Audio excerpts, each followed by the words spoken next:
Welcome back to the final round. The housing market appears to be bouncing back. New data out today, housing permits, that's future housing starts, rising over 14%.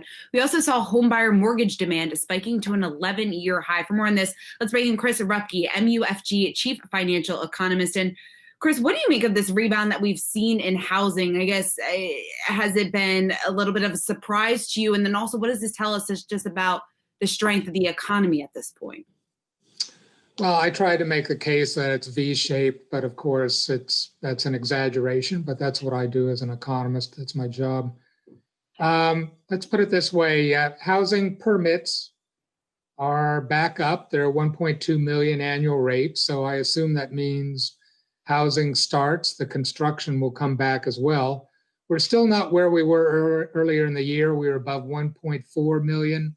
It doesn't sound a lot, but builders were taking out permits to construct 1.4 million apartments and single family homes in the country. Now they're just taking out 1.2. So it's a pretty big hit. But, housing surprisingly is doing much better in this recession than the last recession, 2007, 2009, where Bernanke of all people said housing, that Great Recession originated with the housing.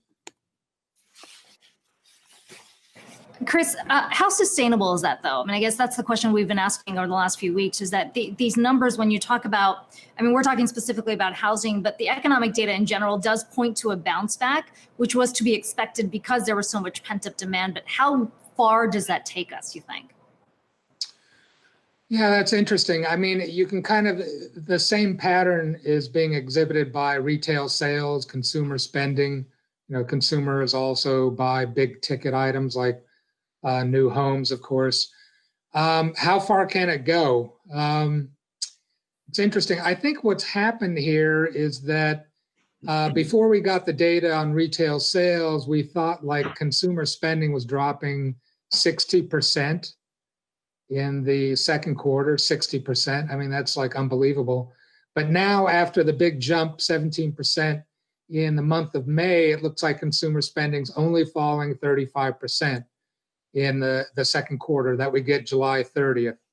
I wish we'd get there and get those terrible numbers and bring the stock market back down so I can buy it. But we don't get negative GDP for a while. But the incredible thing is, given it doesn't really even have to be pent-up demand on the part of the consumer, just based on, because the quarter is 3-month moving averages, the third quarter could be extremely strong. We could see an increase of 40% in real consumer expenditures after falling 35%. It doesn't take a lot to get there. So does that mean we're all the way back? Probably not, but it looks pretty stellar, you have to admit, third quarter numbers. Hey, Chris, this might be outside of your area of expertise, but maybe you can speculate on it. And that is, do you think that demand speaks to people responding to the coronavirus in that maybe they're moving out of cities or maybe they're moving out of multifamily dwellings? Anything indicate that kind of behavior is taking place?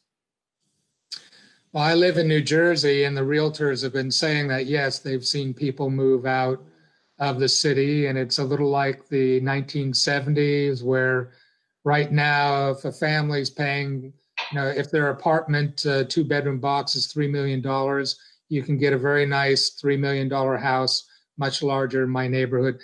My experience with this is that it's a little bit overdone. It's exaggerated. There have been some purchases of homes, higher priced homes in the area here. But, most people I know in New York City, they want to stay there. They don't want to move to the suburbs. It's really a gradual thing, I believe. Hey, Chris, Rick Newman. So we're talking about a rebound in consumer spending, but do you see any signs that certain groups of consumers are running out of money? We do have more than 20 million additional unemployed people after all. Yeah, you can say part of maybe spending should have fallen 70% in the second quarter. I don't know, if it hadn't been for the fiscal stimulus. It was interesting today that, and to your point, what happens when the fiscal stimulus runs out. Powell was saying that maybe on July 31, You don't want to see those $600 a week extra unemployment benefits checks go away completely. Maybe it shouldn't be a shock. I guess he's arguing for gradualism. Yeah, it's an interesting situation that we're in. I think part of the problem is it's a disconnect. We've never seen numbers like this where there's 29 million people right now in the country receiving unemployment benefits because they don't have a job. This is just off the scale. I think it's made people, it's a difficult situation to analyze, and people, frankly, don't understand how bad the economy is, even if it's swinging back upward right now. All right, Chris Rupkey, Chief Financial Economist at MUFG. Thanks so much for joining us this afternoon.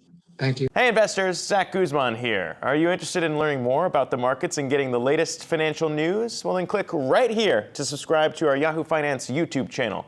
Get the latest up-to-the-minute market analysis, big interviews in the world of finance, and information on how to manage your money every day wherever you are.